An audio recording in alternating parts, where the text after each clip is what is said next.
Tired of spending so much time and money on vehicle maintenance and repairs? Make this October Cartober when you donate a car, truck, RV, or boat to KPBS. Go online to kpbs.org/car to make your donation. Thank you.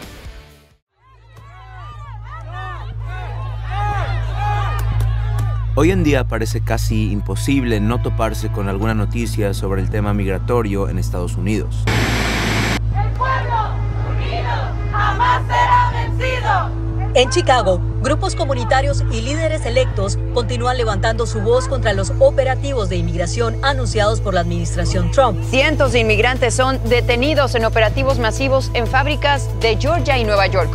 Todos los días, una nueva orden ejecutiva, estrategia de seguridad, redada o familia separada llega a ser noticia, y los comentarios y debates no paran.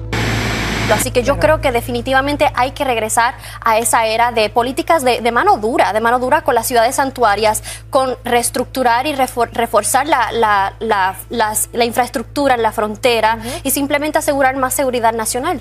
Se ha seguido una narrativa de que la migración es un problema que hay que atacar, pero en realidad la migración, como lo mencioné antes, es un fenómeno natural que ha ocurrido desde que llegamos nosotros. Así se fundaron las civilizaciones. Pero se nos olvida. Sí. El país está dividido entre quienes creen que la administración actual está destruyendo ese tejido social caracterizado por ser incluyente y diverso, y quienes sienten que por fin se está haciendo algo para resolver una situación que consideran es la raíz de muchos de los problemas del país. When I came to this country, I stood in line for hours and days before I could get my green card. Como es de esperarse, la avalancha de comentarios y eslóganes de ambos lados es interminable. Así que hoy nos vamos a enfocar en una sola afirmación. Y de antemano, una disculpa. No encontramos suficientes representaciones en los medios hispanohablantes sobre estos agravios, ya que la gran mayoría toman lugar en espacios donde se habla inglés. Okay. Yeah, I will be okay. They can be deported, but they can also apply to come back to the United States, but do it the right way. Sí, que se les deporte y pueden migrar de nuevo, pero que lo hagan de la manera correcta. If you're going to come to America, then you've got to do it a legal way, right? There's plenty of other people who do it the legal way, and los inmigrantes tienen que emigrar, pero de manera legal y correcta. La idea de que las personas migrantes tienen que sacar un boleto, esperar su turno y entrar al país de la manera correcta es una frase que seguramente ya has escuchado antes. Y pues se ha vuelto el eslogan favorito de quienes apoyan las políticas migratorias del presidente Trump. Hola, hola. How are you? Very good, very good. Only English, please, okay? ¿Cómo estás? Bien, mi amor, ¿y tú? Bien, bien. Ella es Chama. Chama es una exiliada venezolana. Huyó de su hogar en Caracas hace casi 10 años, cuando fue imposible llevar una vida normal allá. Is a friend, you wanna know him? You wanna meet him? No. Whatever you want, lo que tú quieras, mi amor. Julio, si quieres lo vienes a conocer. Julio. Y no, Chama no es su verdadero nombre. Chama es un apodo que se usa entre amigos venezolanos para referirse entre ellos. Chama aceptó ser entrevistada con la condición de que Port of Entry no revelara su identidad, pues actualmente no tiene estatus legal formal y teme ser deportada de Estados Unidos. Actualmente vive en Los Ángeles, donde trabaja como niñera para una familia con un bebé de 3 años. Esto es tu jefita número 1, ¿eh? Entonces no puede ir. My baby boss. Baby boss. Okay. Lo curioso es que Chama sí entró a Estados Unidos de la manera correcta y legal en 2022. Legal de acuerdo con las políticas migratorias gestionadas por la administración del expresidente Joe Biden. Sin embargo, ya en el 2025, Chama pasó a ser una más entre cientos de miles de migrantes que perdieron su estatus legal por una orden ejecutiva del actual presidente Donald Trump. Y por eso ahora está forzada a vivir en las sombras. Indocumentada. La historia de Chama es un testimonio de valentía y perseverancia frente a la necesidad de atravesar mareas políticas volátiles, mareas que son indiferentes a las vidas humanas atrapadas en medio de ellas, ya sea en su natal Venezuela o aquí, en Estados Unidos. En el episodio de hoy nos adentraremos en la primera parte de la travesía migrante de Chama, su odisea para salir de Venezuela y su determinación por reencontrarse con su familia en Tijuana. Y en la segunda parte, exploraremos su camino hacia Estados Unidos, el esfuerzo sobrehumano por hacerlo de manera legal y cómo, a pesar de todo, el sistema terminó fallándole. Este es un reportaje especial, Ilegal por Decreto, parte 1.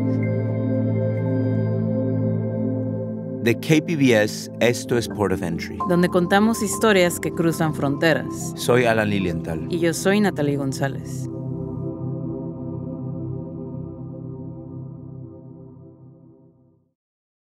Hello, this is Dr. Michael Lalich, Medical Director and Chief of Staff for Kaiser Permanente San Diego. For more than 50 years, San Diegans have entrusted their health care to us. Our care and coverage connect to provide medical care tailored to each member. With our integrated network of primary and specialty care, we work together using evidence-based medicine to help deliver positive results. We believe in a healthy and engaged life, with good beginnings and dignified endings. We believe that life, liberty, and the pursuit of happiness requires total health, including equal access to high-quality, affordable health care. At Kaiser Permanente, our cause is health. Our passion is service. We work to help make lives better. To learn more, visit kp.org/San Diego. Estás escuchando Port of Entry. La historia de Chama se remonta a una Venezuela que, para ella, ya no existe. Mis primeros años en Venezuela son una Venezuela que ya no existe.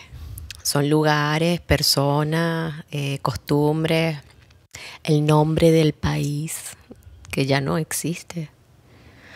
Porque no es lo mismo cuando tú te vas y tienes a dónde regresar, a cuando tú recuerdas que a dónde vas a regresar ya ni siquiera está. A lo largo de nuestra conversación con ella, la nostalgia por esos tiempos en su tierra natal era muy palpable. Especialmente por las fiestas decembrinas. Cuando comenzaba diciembre en Venezuela, eso eran fechas patronales. Para mí, recordar mi infancia es recordar los diciembres y los veranos. A diferencia de nuestras fiestas en el hemisferio norte, en Venezuela esas fiestas ocurren en pleno verano. Y no cualquier verano, un verano tropical, caribeño y caluroso. Pero también con familia. Los diciembres era un 24 con la familia de mi papá o de mi mamá y viceversa en el 31. Y estábamos todos juntos y regalos y prosperidad, todo bien, todo bello. Y en esa familia nunca hizo falta nada. Y creo que el único momento en que yo me sentí privilegiada en mi vida fue de niña.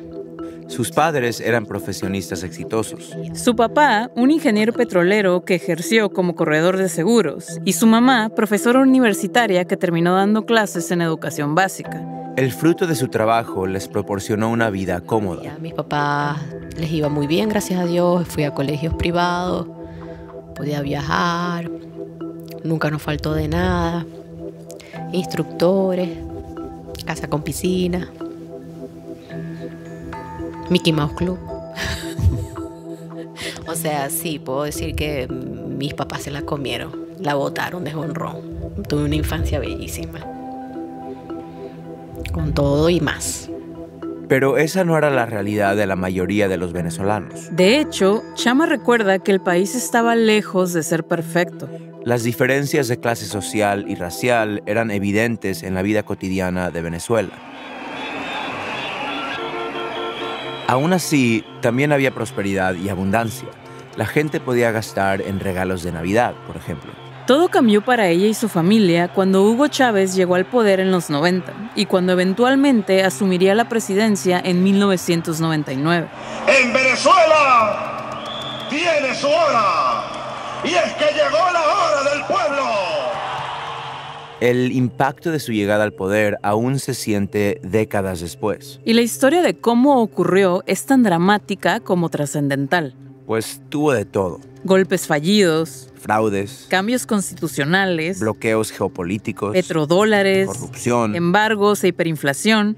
Una verdadera telenovela en sí misma. No entraremos a detalle porque no es relevante en nuestra historia, pero sí determinante en que Chama y otros entre 7 y 9 millones de venezolanos más se vieran forzados a salir de Venezuela, ya sea bajo el régimen de Chávez o el de su sucesor, Nicolás Maduro. Con más de 4.600.000 refugiados y migrantes venezolanos en todo el mundo, la crisis humanitaria de Venezuela es catalogada por Naciones Unidas como la segunda más grande después de Siria. El deterioro político y económico de la República Bolivariana ha provocado en los últimos tiempos un flujo creciente de migrantes.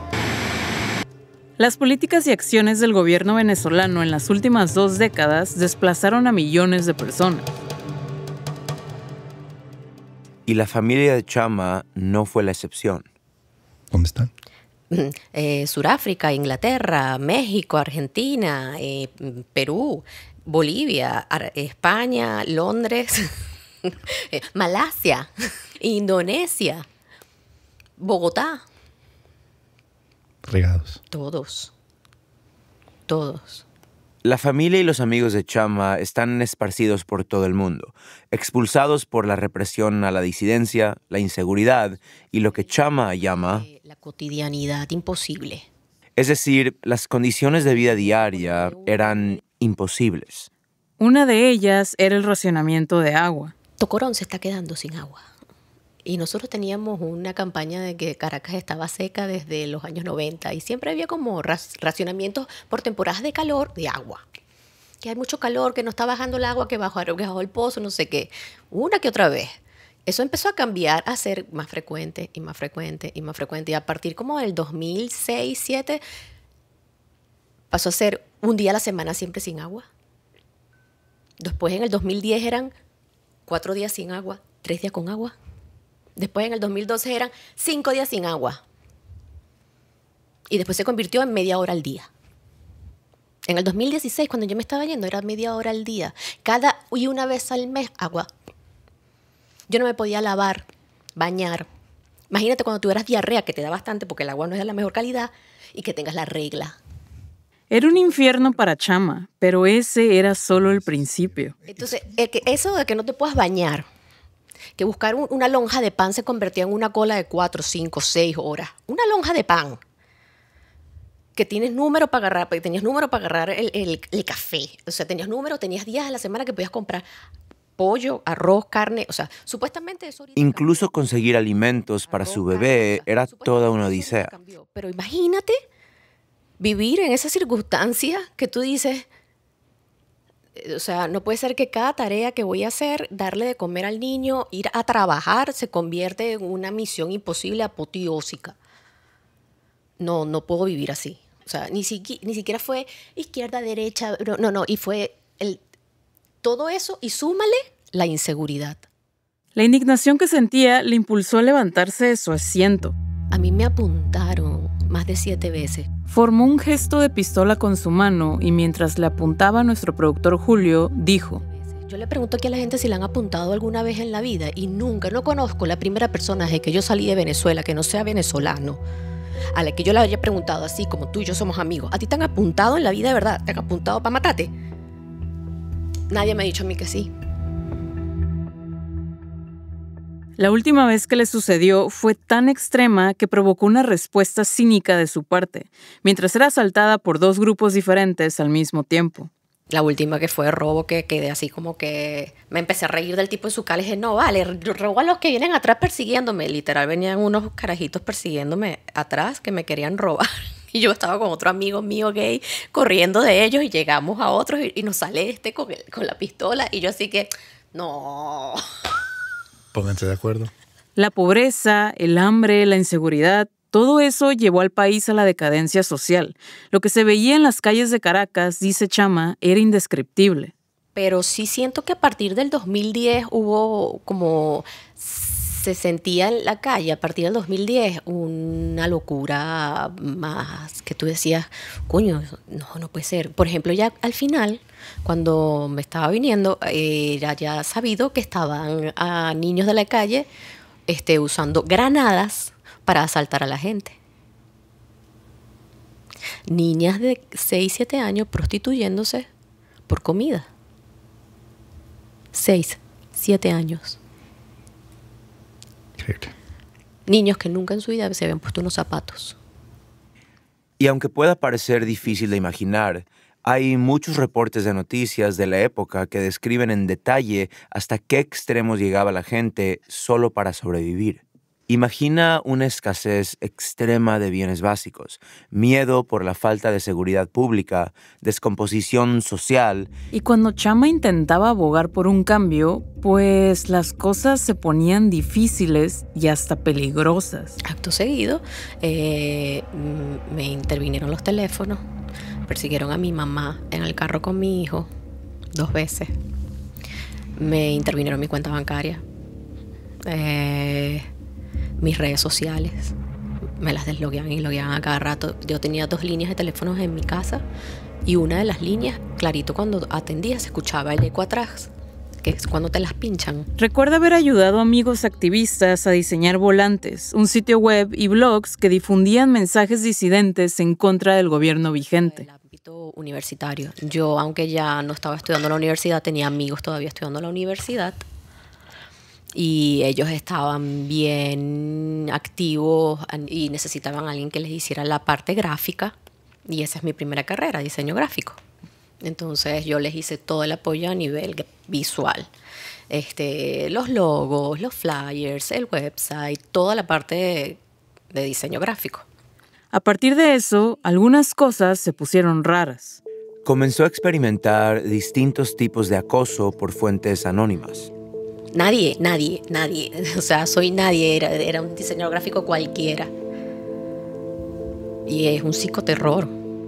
Chama era solo una simple diseñadora gráfica, pero sentía todo el peso de una campaña que buscaba intimidarla y dejarla con miedo por su seguridad y la de su familia. Chama quiere dejar algo muy claro. La política no fue el factor que la motivó a irse. Bien claro, yo he tenido una dictadura que todo funciona y yo me quedo ahí con mi dictadura. Relajada. Tengo agua, tengo luz, tengo vida, puedo entrar, puedo salir, puedo ahorrar. Instaura la dictadura que te dé la gana. No me importa, mientras yo tenga vida. Pero ese fue el problema, ya yo no teníamos vida.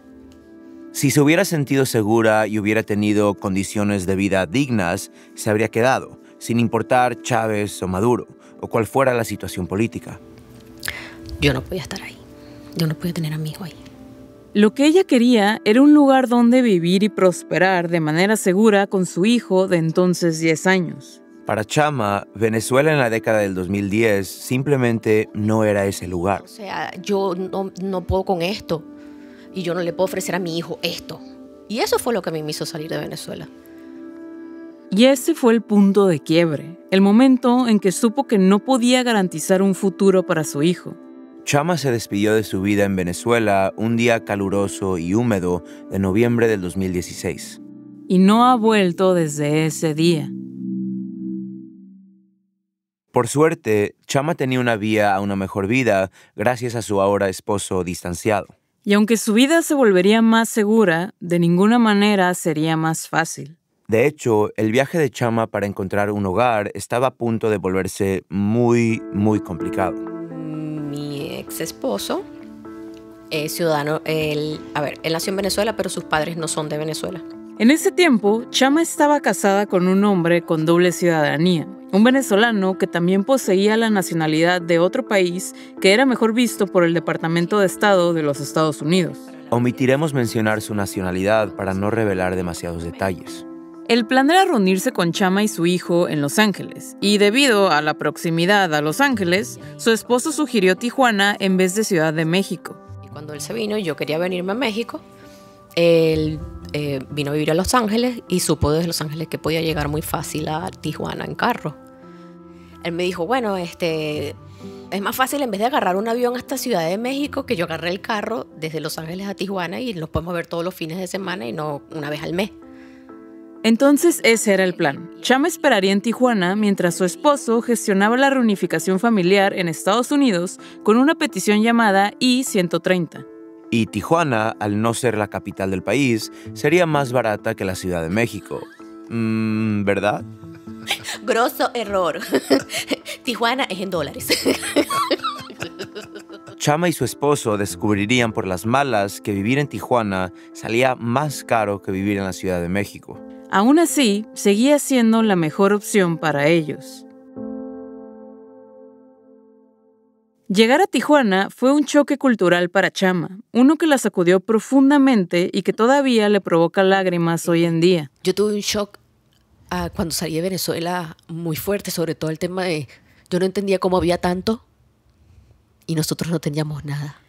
Hacer compras en un supermercado desataba toda una mezcla de emociones. Yo tenía que salirme de los Walmart, de los Soriana. Yo tenía que salirme. Yo no, me acuerdo y sufro. Yo no entendía cómo había tanto arroz. Y mi mamá tenía 6 meses buscando arroz. Escoger algo tan simple como arroz, jugo o yogurt se convertía en una especie de tortura. Había pasado sus últimos años en Venezuela lidiando con una única opción escasa y mínima. Último mes y medio que yo sabía que yo me iba, yo fui incapaz de comer completo en mi casa para que a mi mamá y a mi papá le quedara comida cuando yo me fui. La expresión de su rostro al compartir esto, con los ojos llenos de lágrimas y de ira, revelaba la rabia acumulada hacia el sistema que la obligó a saltarse comidas para que sus padres tuvieran suficiente comida cuando ella ya no estuviera. Otra que hacía, me paraba a las 3 de la mañana, 2 de la mañana a bañarme, a bajar el retrete, a lavarme las manos, a ver el agua correr. Chama aún cargaba con la incertidumbre de que en cualquier momento el agua faltaría. Esa incertidumbre le producía una ansiedad que la despertaba en medio de la madrugada. ¿Cómo? O sea, Así, a usarlos. A usarlos. Me paraba así de, hay agua. Y abría. Sí, hay agua. Y la cerraba. Y después volví a abrir y decía, ¿será que me puedo bañar? Claro, no, son 10 minutos, me puedo bañar. Y me metía a bañar y lloraba. 3 de la mañana sola bañándome ahí. En mi apartamento de Infonavit. Más feliz imposible. Bueno. Llorando, pero de felicidad recordando que por fin ella y su hijo pudieron tener una mejor vida que la que tenían en Venezuela. Tijuana para Chama era un oasis de calidez y descanso. Sintió el abrazo acogedor de una ciudad llena de inmigrantes como ella, pero el costo de vida no era tan acogedor. Entonces, conseguir empleo iba a ser clave. Desde que supo que Tijuana sería su destino, Chama empezó a buscar posibles oportunidades laborales en México, desde Caracas. Se puso en contacto con una agencia mexicana de reclutamiento dirigida por unos venezolanos que buscaban trabajadores en el área creativa. Esa agencia facilitaría el contacto con empleadores de México. Esta agencia era reconocida por agilizar el trámite de visas de trabajo para talento extranjero y cumplía con los requisitos estrictos que las autoridades mexicanas exigían. Ellos se encargarían de que Chama obtuviera su visa, tan pronto como consiguiera trabajo con uno de los empleadores con los que ya colaboraba la agencia. Para cuando llegó a México, ya tenía 2 ofertas de trabajo esperándola. Una con una conocida agencia creativa de Tijuana que constantemente contrataba talento extranjero, y otra con un estudio de postproducción fundado por amigos venezolanos en Ciudad de México. Chama terminó aceptando la oferta de la agencia en Tijuana, porque le ofrecían mejor salario y le pagaban en dólares. Para recapitular, con la agencia de reclutamiento ya tenía quien le procesara la visa mexicana. Y quien le patrocinaría su visa con su nuevo trabajo en la agencia creativa en Tijuana. Parecía que todo estaba alineándose. Sin embargo, había un pequeño pero preocupante desafío. Pero en ese momento, yo entré como turista, tenía que salir a los 3 meses, yo lo hice, salí, me dieron mi visa, me la aprobaron en México, me la pegaron y cuando volví... Chama tenía todo un plan. Entrar a México como turista, cerrar el trato con el empleador y luego finalizar el proceso de la visa de trabajo con la agencia de reclutamiento que había contactado desde Venezuela. Y el desafío, lograrlo todo dentro de los 180 días, el tiempo máximo que puedes permanecer en México como turista. A los primeros 90 días de esos 180, tendría que salir de México y volver a entrar para cumplir con la ley migratoria. Luego, al reingresar, el reloj se reiniciaría para los 90 días restantes. Ya establecida en México, con un trabajo de tiempo completo, su hijo inscrito en la escuela y el proceso de visa de trabajo en marcha, los primeros 90 días de Chama estaban llegando a su fin. Ahí fue cuando todo se convirtió en una prueba odiseica. La compañía que me había ayudado para que me pegaran mi visa en Venezuela, la cerraron. Chama no podía creer su mala suerte. ¿Por qué parecía que una nube negra siempre la seguía?, se preguntaba. Sin embargo, la famosa agencia creativa para la que trabajaba le ofreció una solución. Y hasta ellos me habían dicho, bueno, termina ese proceso, que no lo tenemos nosotros y nosotros te auspiciamos. Ellos le tramitaron su visa de trabajo, pero tendrían que empezar desde cero, pues se trataba de una nueva solicitud. A Chama le restaban menos de 90 días para lograrlo. Una hazaña altamente improbable. Para aumentar la presión en esa carrera contra el reloj, la agencia creativa enfrentó conflictos internos y crisis en medio de algunos escándalos. Y su participación en el proceso de la visa de Chama se complicó y se retrasó. Y la compañía empezó a hacerlo. Y justo cuando la compañía empezó, tuvo retrasos, no sé qué, no se puede, que plan, pinto, procesos burocráticos como siempre en toda nuestra América Latina, se le retrasó el proceso y llevó más de 90 días. Y cuando ya pasó los 90 días, yo no podía hacer el procedimiento ya con ellos. Al final se le cerró la ventana. Chama terminó perdiendo la oportunidad de obtener su visa de trabajo en México y ya no podría solicitarlo de nuevo, pues ya estaba en calidad informal. En ese momento, Chama tenía dos opciones. Salir del país con su hijo o quedarse como indocumentada. Exacto. Entonces era el correr el riesgo de salir de México, volver a hacer el proceso de la visa y entrar. Dejó la agencia creativa tras no conseguir la visa. Y para colmo de males... ¡Tan, tan! Se me venció el pasaporte. Sin pasaporte, no podía salir del país ni entrar a otro. Quedó varada, prácticamente apátrida. Sin documentos oficiales a su nombre. Sin posibilidad de abrir una cuenta bancaria en México o conseguir una tarjeta de crédito. Forzada a vivir en las sombras, en el sector informal. Indocumentada en Tijuana. Hello, this is Dr. Michael Lalich, Medical Director and Chief of Staff for Kaiser Permanente San Diego. For more than 50 years, San Diegans have entrusted their health care to us. Our care and coverage connect to provide medical care tailored to each member. With our integrated network of primary and specialty care, we work together using evidence-based medicine to help deliver positive results. We believe in a healthy and engaged life, with good beginnings and dignified endings. We believe that life, liberty, and the pursuit of happiness requires total health, including equal access to high-quality, affordable health care. At Kaiser Permanente, our cause is health. Our passion is service. We work to help make lives better. To learn more, visit kp.org/San Diego. Estás escuchando Port of Entry. El esposo de Chama, enfrentando sus propios desafíos laborales en Los Ángeles, fue inconsistente en su apoyo a Chama y a su hijo. Chama comenzó a enfrentar inseguridad alimentaria en Tijuana. Chama, sin embargo, no era de rendirse fácil. Como ella dice, tiene un doctorado en supervivencia. De la Escuela de la Vida Venezolana. Inhabilitada por su situación migratoria de poder trabajar formalmente en su área de diseño gráfico o producción televisiva, buscó empleo de manera informal. Y al notar que una nueva amiga ganaba bien, se atrevió a incursionar en un nuevo campo laboral. ¿Y el campo laboral? Y dije, ahí tiene que haber plata. Si hay tanto, ahí tiene que haber plata. Y con ese pensamiento, milagrosamente, conocí a una asistente dental. Y yo le vi la vida que ella se daba y yo dije, ¿y esta no es la dentista? Yo tengo que ver cómo entro yo ahí.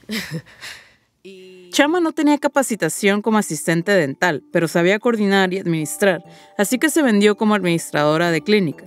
¿Y cuál era su clave? Atraer pacientes de San Diego en busca de atención dental más económica. Su principal ventaja... Y gracias a Dios, di con el poquito inglés que yo manejaba, que eso sí fue esa fue la única herramienta que a mí me diferenció. Su limitado pero útil inglés.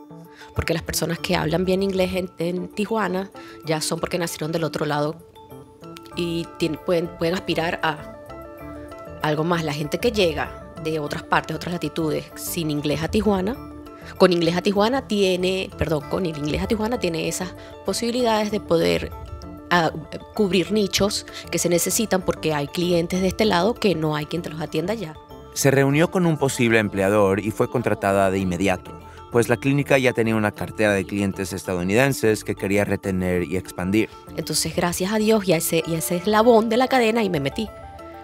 Cuando me metí ahí, metí en una buena clínica y ellos empezaron a pagarme por debajo de la mesa. Y así me tuvieron 4 años. Los dueños más tarde resultarían ser 2 ángeles guardianes en su camino. Rápidamente ascendió a ser la administradora principal. Estuvo allí de diciembre del 2018 al 2022. Mientras tanto, renovar su pasaporte era otra enorme tarea. Pero un golpe de suerte jugó a favor de Chama. El gobierno mexicano reiteró el jueves que no romperá su relación diplomática con Venezuela y evitará confrontaciones con cualquier nación. Nosotros no estamos buscando otra cosa más que el que se pueda avanzar hacia diálogo y paz. Durante su tiempo en Tijuana, en el 2019, bajo el mandato del entonces presidente mexicano Andrés Manuel López Obrador, mejoraron las relaciones diplomáticas entre México y Venezuela. La Cancillería mexicana ratificó desde el miércoles su reconocimiento al gobierno del presidente venezolano Nicolás Maduro y junto con Uruguay llamó a la solución pacífica a la crisis política en ese país. Ese año, México reconoció al gobierno venezolano y permitió la entrada a venezolanos que buscaban refugio. A medida que las relaciones se fortalecieron, los 2 países llegaron a un acuerdo para permitir la emisión de pasaportes venezolanos en México. Afortunadamente, yo escogí el país con el que empezaron a sacar pasaportes y ya por primera vez pegué una. Estaba en el país que era. Parecía que los planetas se habían alineado. México fue el primer país en ofrecer esta opción y Chama estaba ahí. Porque imagínate que la vaina hubiese sido que si con Bolivia. ¿Cómo coño voy yo desde Tijuana a Bolivia a hacerme el pasaporte? ¿Cómo entro a México otra vez de vuelta? No iba a poder entrar a México otra vez de vuelta. Finalmente, un golpe de suerte para Chama. Sin un pasaporte no tenía salida de la informalidad, pero con un pasaporte podría tener más opciones. Aunque esas opciones estuvieran limitadas. Cada día ingresaba al registro civil venezolano en línea, el SAIME, para solicitar una cita. Pero conseguir una cita era casi un milagro. Estuve 2 años y medio tratando de tramitar el pasaporte. Hasta que por fin me asignaron cita. 2 años y medio. Demasiado tiempo esperando. Hasta que por fin You've got mail. Llegó el correo electrónico. El correo que esperaba ansiosamente apareció de repente en su bandeja de entrada. Pero como suele pasar con la suerte de Chama, las bendiciones a veces venían con truco. ¿El truco esta vez? Entonces, me avisan un viernes, su cita es el martes a las 8 de la mañana. ¿Y tú estabas dónde? En Tijuana. ¿Y dónde era la cita? En Ciudad de México. 3 días nomás de anticipación. Recibió un correo un viernes para una cita el martes siguiente por la mañana. Solo 3 días de anticipación. Estaba en Tijuana, sin auto, sin poder manejar, sin acceso a una cuenta bancaria para pagar un boleto de avión. Al borde de un ataque de pánico. Me regalaron el pasaje. Qué lindos. Y no me descontaron los días. Falté 2 días al trabajo y no me los descontaron. Gracias a la generosidad de sus empleadores, Chama pudo viajar a la Ciudad de México para asistir a su cita en la embajada venezolana y tramitar su pasaporte. Chama recibiría su nuevo pasaporte venezolano 6 meses después, en 2021. Un gran avance.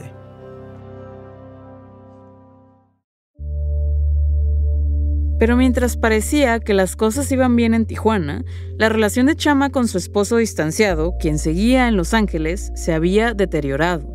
Pues era inconsistente con su apoyo económico para Chama y su hijo de ahora 15 años. Aún así, se mantenía comprometido en cumplir con el acuerdo de trabajar hacia la reunificación familiar en Los Ángeles. Simplemente no podía financiar el proceso, dejando toda la carga económica sobre Chama. Sobrevivió los siguientes años como administradora en 2 clínicas dentales, trabajando 48 horas a la semana, con poco tiempo para ella y posibilidades limitadas de ahorrar. Llegó el 2022. Chama, tratando de arreglar su situación informal, se enteró del programa de regularización para refugiados venezolanos en México. Decidió iniciar este proceso en caso de que el plan de la visa de reunificación familiar en Estados Unidos fracasara. Simplemente necesitaba un plan B en caso de que su esposo le quedara mal. Pero esta decisión tenía una limitante.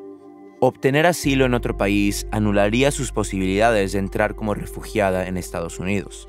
Comparó la decisión de convertirse en refugiada en México contra la opción de entrar a los Estados Unidos como refugiada.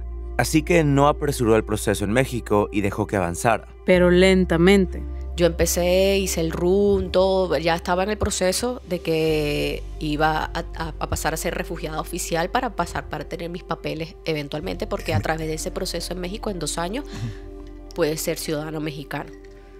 Cuando finalmente consiguió una cita con la oficina de la Agencia de Refugiados de la ONU en Tijuana, lo que la pondría en camino a convertirse en refugiada y, consecuentemente, ciudadana mexicana naturalizada en 2 años, el destino tenía otros planes. El gobierno de Biden elabora planes para conceder permiso condicional humanitario a los venezolanos que tengan patrocinadores financieros a fin de permitirles ingresar en Estados Unidos, medida similar a la otorgada a los ucranianos tras la invasión de Rusia. No se presenten en la frontera sin más. Quédense donde están y soliciten el ingreso legalmente.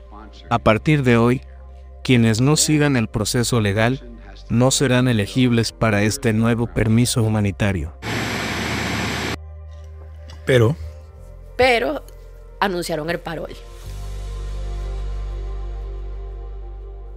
El momento en que Chama se enteró de la noticia de que los venezolanos, al igual que los ucranianos que huían de la guerra ese mismo año, podían solicitar un estatus legal en Estados Unidos a través del programa de permiso de permanencia temporal, conocido como Parole Program, no lo pensó ni un instante y corrió a aplicar. El parole migratorio es como un permiso temporal del gobierno que le permite a alguien sin visa entrar a Estados Unidos por un periodo corto y por una razón crítica, como una guerra o inestabilidad política en su país de origen. Así, o sea, yo creo que... ¿En cuánto salió? En cuanto salió, yo creo que habría sido que si la número 10. Chama dice que fue de los primeros venezolanos en obtener el estatus de parole. Recuerda que el proceso fue fácil y directo. Sí tuve que bajar el CBP, pero solo como para que le tomaran una foto a mi pasaporte. Le tomé una foto a mi pasaporte, lo subí al sistema, usted ya tiene su permiso, imprímalo, véngase. Agarré, y no era por el border. Yo viajé en avión de Tijuana a Veracruz y de Veracruz a Los Ángeles. Yo entré por avión. Okay. Porque el parol en ese momento no era para personas... los requisitos eran que entrabas por vía aérea, no podías... Los Ángeles había sido la estrella polar por años, el lugar donde su hijo finalmente se reuniría con su padre, donde ella encontraría el apoyo que necesitaba como madre y donde, aunque ya no existiera una relación romántica, la familia podría reencontrarse y hallar algo de estabilidad. Pero no de inmediato. El parole no le dio un final feliz al instante. La decisión de Chama de dejar Tijuana también implicó una decisión difícil: dejar a su hijo atrás. Temporalmente, mientras resolvía cómo sería su camino hacia Los Ángeles. Esta vez, el obstáculo no fue legal, sino financiero. Y las opciones para Chama fueron difíciles de digerir. Nos compartió sus sentimientos sobre ese capítulo de su vida a través de una videollamada, porque se encontraba viajando con la familia con la que trabaja. Me genera mucha ansiedad acordarme de eso.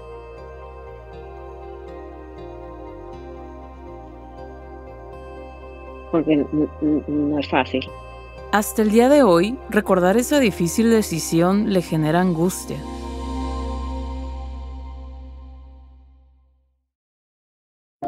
La migración forzada es todo menos fácil.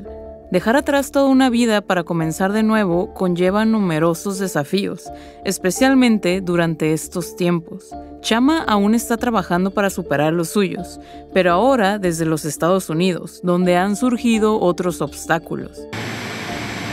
En Estados Unidos, el presidente Donald Trump puso fin al programa de parole humanitario, el cual otorgaba 2 años de estancia legal en ese país a venezolanos, cubanos, nicaragüenses y haitianos. Esto a tan solo casi 3 días luego de comenzar su segundo mandato. Eso es todo por hoy. Volveremos con la segunda parte de Ilegal por Decreto.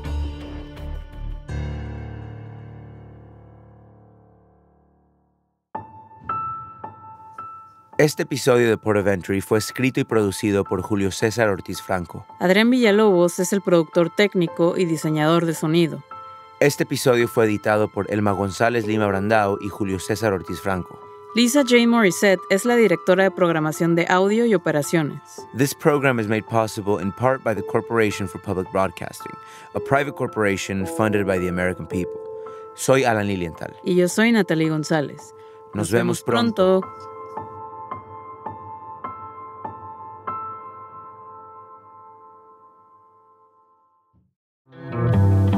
From El Centro to everywhere, we're Voices del Valle.